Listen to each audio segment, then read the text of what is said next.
A word-for-word substitution is the most literal form of translation.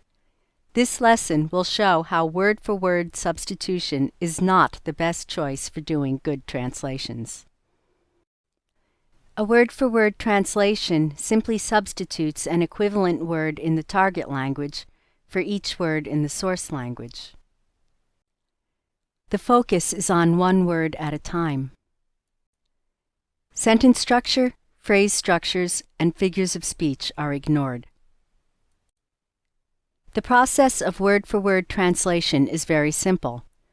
The first word in the source text is translated by an equivalent word. Then the next word is done. This process continues until the verse is translated.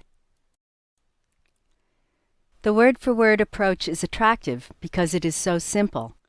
However, it results in a poor quality translation. Word-for-word substitution results in translations that are awkward to read. They are often confusing and give the wrong meaning or even no meaning at all. You should avoid doing this type of translation. Let's look at an example. Here is Luke chapter 3, verse 16 in the Inet Bible. It says, "John answered them all, 'I baptize you with water, but one more powerful than I am is coming. I am not worthy to untie the strap of his sandals.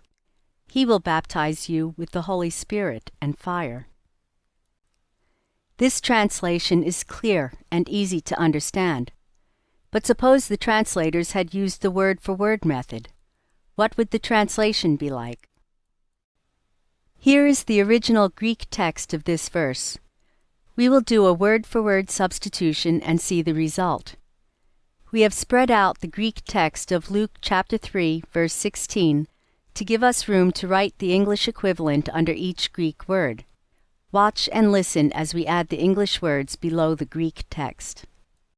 Answered, saying, to all, the, John, I, indeed, with water, baptize, you, he comes, but, who, mightier, than I, of whom, not, I am, worthy, untie, the, strap, of the, sandals, of him, he, you, will baptize, with, Spirit, holy, and, fire. The text in yellow is a word-for-word substitution. We will remove the spaces and fit it together into sentences. However, we will not change the order of the words. Here is the result. Answered, saying to all the John, I indeed with water baptize you. He comes, but who mightier than I, of whom not I am worthy, untie the strap of the sandals of him. He you will baptize with Spirit holy and fire. This translation is awkward and can be hard to understand in English. Here is the Inet version again. Notice the difference. The Inet translators did not keep the original Greek word order. They moved words around in the sentence to fit the rules of English grammar. They also changed some of the phrasing. For example, the Inet Bible said, John answered them, rather than answered saying to all the John. They used different words to make the text sound natural. It is important to mention that the final result communicates the same meaning as the Greek text.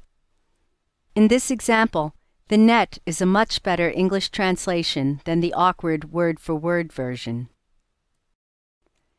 In addition, word-for-word substitution does not take into account that most individual words have a range of meanings. In word-for-word translations, only one meaning is chosen. For example, the Greek word angelos can refer to a human messenger or to an angel. In Luke chapter 7, verse 27, the word angelos refers to a human messenger. Jesus was talking about John the Baptist when he said, "This is he of whom it is written, 'Behold, I send my messenger before your face, who will prepare your way before you.'" In Luke chapter 2, verse 15, it refers to angels when it says, "When the angels went away from them into the sky." A word-for-word substitution might translate the Greek word in both verses as messenger or angel, even though it is used to refer to two different kinds of beings. Finally, word-for-word substitution does not convey the meaning of a figure of speech. Figures of speech have meanings that are different from the individual words that they are made up of. When they are translated word for word, their meanings are not clear. Even if they are translated so that they follow the normal word order of the language they are translated into, their meaning may not be clear. Please go to the figures of speech pages to learn more on how to correctly translate them. In summary, we saw how word-for-word substitution looks only at individual words in the text, results in awkward text, contains incorrect grammar, presents an unclear or wrong meaning. Word-for-word substitution results in very poor translations. You should not use this method. That completes this video.